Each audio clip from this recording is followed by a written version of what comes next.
আজকের ভিডিওটা শুধুমাত্র প্লাস সাইজ মেয়েদের জন্য, যারা ভাবো যে সুটেবল ড্রেস পায় না। তো প্রথম ড্রেসটা সবগুলোই ফ্লিপকার্ট থেকে কেনা, এর মধ্যে এমনি চুড়িদার, বিচ ওয়্যার সবগুলো আছে। তো প্রথমটা আকাশি রঙের যেটা দেখলে ওটা কটন বেস ছিল, ভীষণ আরামদায়ক, কিন্তু ওড়নাটা আলাদা।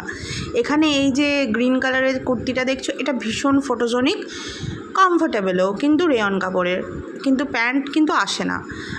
থার্ডটা হচ্ছে এই গাউনটা, ম্যাক্সি ড্রেস বলা যেতে পারে। এটা কিন্তু একদম ফুললি কটন বেসড, ওড়নাটা অবশ্যই আলাদাভাবে কেনা, কিন্তু খুবই সুন্দর ফটোজেনিক। এই ড্রেসটা কিন্তু খুবই ভালো, কিন্তু এক সাইজ ওপরে কিনবে, যার যেটা সাইজ তার থেকে। এটা ছিল না বলে আমাকে আবার ডিজাইন বানাতে হয়েছিল, হাতে কাপড় বসিয়ে সেলাই করতে হয়েছিল ডিজাইনস। এটা হচ্ছে বিচ ওয়্যার, কিন্তু এই বিচ ওয়্যারটা শিফনের, যেহেতু খুবই পাতলা, তো তোমরা প্যান্টস ক্যারি করবে, ফুল প্যান্ট, হাফ প্যান্ট, যাই হোক। আর এটা হচ্ছে বেস্ট ড্রেস, যেটা হচ্ছে একটা রেড কালারের চুড়িদার। এটা ভীষণ সুন্দর, যা দারুণ ফটো আসে আর পরেও আরাম। টাটা।